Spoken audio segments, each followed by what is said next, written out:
Even by series standards, Episode 7 of Dexter, Resurrection sees the net closing impossibly tightly around him.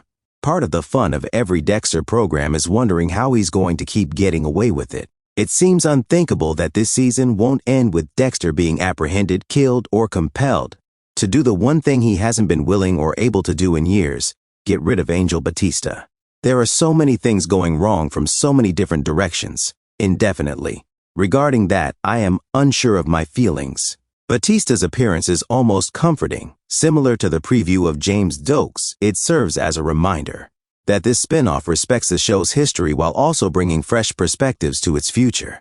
It's a pleasant balance to strike, and Resurrection has done a great job of it up to this point. Batista's death seems like an overly definitive way to end a lengthy story. Options. New York is a small city when you live in the basement of the only person you know, and Batista isn't going to give up on his relentless hunt for the Bay Harbor butcher.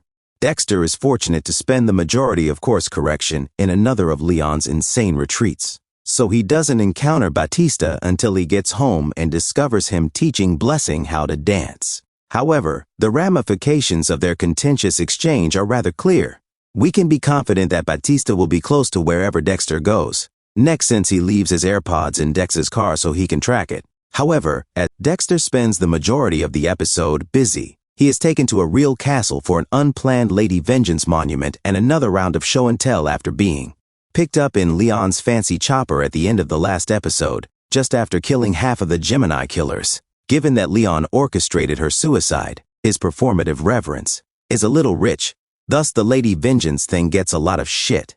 As if it weren't clear, this man has no more moral character than the serial killers he so fervently idolizes. However, Episode 7 of Dexter, Resurrection reminds us that the serial killers are quite a group.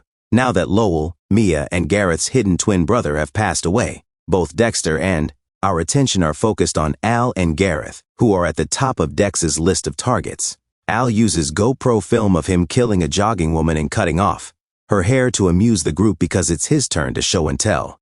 Dexter gets distracted by the home video. In this frame of mind, after Harry gives him a little motivational speech, Dexter gives the group his own monologue in which he talks about being a puppet controlled by his dark passenger and the never-ending battle to keep up the facade of normalcy when he isn't looming over his kill table.